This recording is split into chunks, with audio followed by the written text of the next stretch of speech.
zero of a polynomial.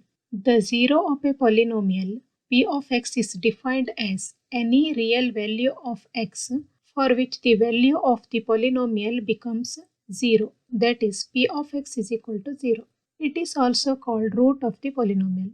Consider polynomial p of x is equal to x plus 2. This is a simple linear polynomial. When we put the x value here, polynomial p of x is equal to 0. We have to find that value. What value of x will make p of x is equal to 0? If x is equal to 1, substituting the value of x in the following polynomial, p of x is equal to x plus 2. P of 1 is equal to 1 plus 2 is equal to 3. This is not 0 of the polynomial. Let's try with another number. This is a simple linear polynomial. That's why we can say that if we take x is equal to minus 2, it will become 0. P of minus 2 is equal to minus 2 plus 2 is equal to 0. Yes, we got it. So minus 2 is called the 0 of the polynomial p of x.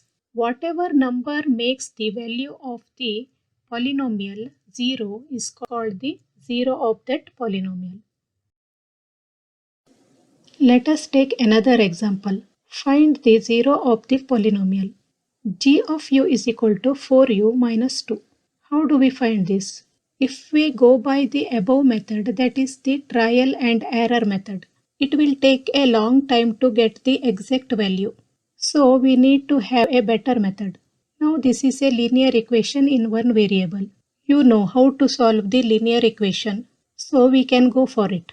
G of u is equal to 4u minus 2.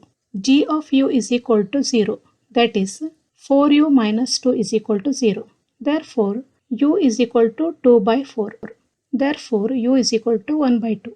When we put or substitute that value in this polynomial, it will become 0. That is called the 0 of the polynomial.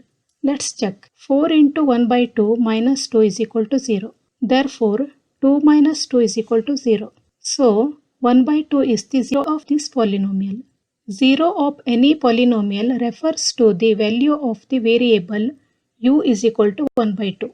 0 of g of u is 1 by 2. Root of this equation is 1 by 2.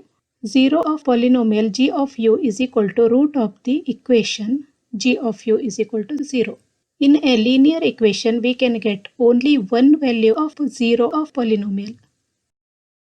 Let's try quadratic equation. P of x is equal to x square plus 6x plus 8. It is quadratic equation in one variable and it is trinomial. Here the value of x is not given. We can factorize this polynomial equation. P of x is equal to 0, that is x square plus 6x plus 8 is equal to 0. By splitting the middle term method, 8 is the last term and middle term coefficient is 6. Now we need to find two numbers. When we multiply with two numbers, we have to get 8. And when we add those two numbers, we have to get 6. What are those numbers? So we factorize the number 8. Factor of 8, 1 into 8 is 8. But when we add these numbers 1 plus 8, we are not getting 6. That is why these are not the right numbers. Let us use another factor of 8. That is 2 into 4 is 8. We get the product now. And when we add these two numbers, 2 plus 4, we get 6. Yes, exactly these are the numbers we are looking for. Now let us solve it. X square plus 6x plus 8 is equal to 0. This can be written as x square plus 2x plus 4x plus 8 is equal to 0. Now we will make two groups. In these groups, x is common. That is x into x plus 2. And here in this group, plus 4 is common. That is 4 into x plus 2. Notice that inside both the brackets, the expression is same. If the expression inside the parenthesis is same, then you are going in the right direction. Now what is common here? X plus 2 is common. So we can write it as x plus 2 into x plus 4 is equal to 0. That is x plus 2 is equal to 0. X plus 4 is equal to 0. Therefore, x is equal to minus 2 and x is equal to minus 4. In the quadratic equation, two x values will be there. Now when we put these two x values in this polynomial, we should get 0. Then we can say that these are 0 of the polynomial. Let us check. P of x is equal to x square plus 6x plus 8. If x is equal to minus 2, substituting the value of x is equal to minus 2. P of minus 2 is equal to minus 2 whole square plus 6 into minus 2 plus 8. That is 4 minus 12 plus 8 is equal to 0.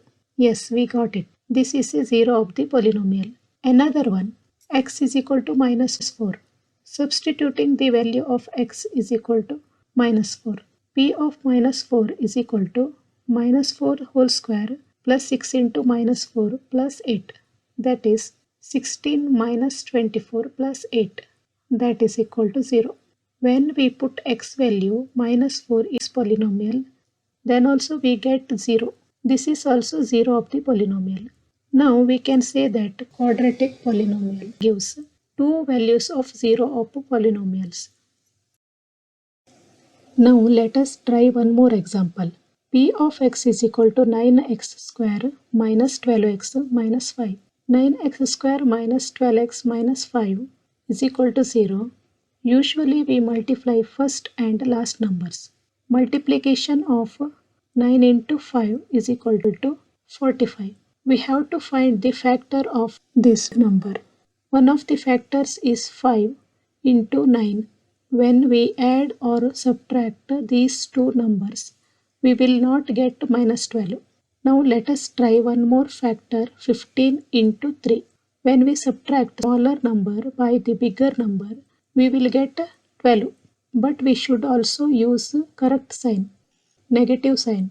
That is minus 15 plus 3 gives you minus 12, right? Well, let us do it. 9x square minus 12x minus 5 is equal to 0. This can be written as 9x square minus 15x plus 3x minus 5 is equal to 0. What is common here? 3x is common and here 1 is common. 3x into 3x minus 5 plus 1 into 3x minus 5 is equal to 0. Here 3x minus 5 is common. 3x minus 5 into 3x plus 1 is equal to 0. Therefore, 3x minus 5 is equal to 0. 3x plus 1 is equal to 0. 3x is equal to 5. 3x is equal to minus 1. X is equal to 5 by 3. X is equal to minus 1 by 3. These are the two values. When we put these x values in this equation, we will get 0. This method is time consuming. Let us try some easy method. We can use crisscross factoring method. 9x square minus 12x minus 5. First, we have to find factor of 9. That is 9 into 1. 3 into 3. Let us check the first factor. That is 9 into 1. Note that the factor of first term has to be written on the left side and factor of last term on the right side. First, we have to cross multiply 9x into 1 is equal to 9x and 5 into 1x is equal to 5x. With this combination, we will not get the middle term by adding or subtracting. So, let us try another factor of 9, that is 3 into 3. Similarly, we have to cross multiply 3x into 1 is equal to 3x and 3x into 5 is equal to 15x.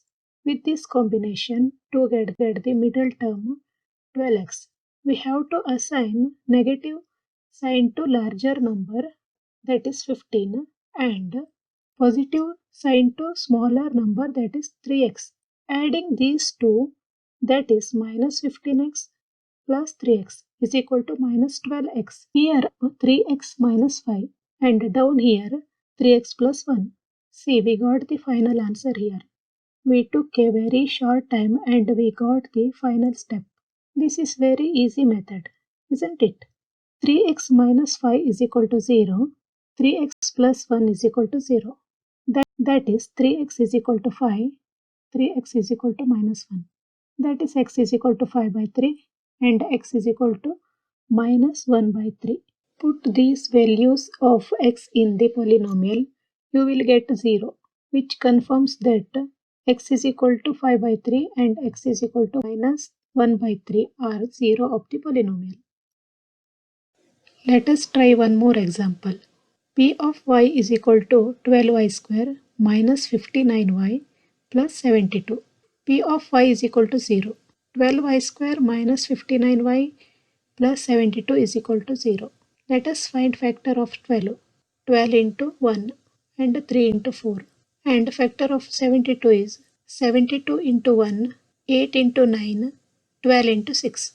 If we choose 12 into 1 for left side and choose either 72 into 1 or 12 into 6, we are not going to get the middle term minus 59 either by adding or subtracting. Therefore, let us take 3y and 4y on the left side and on the right side factor of 72, that is 8 into 9.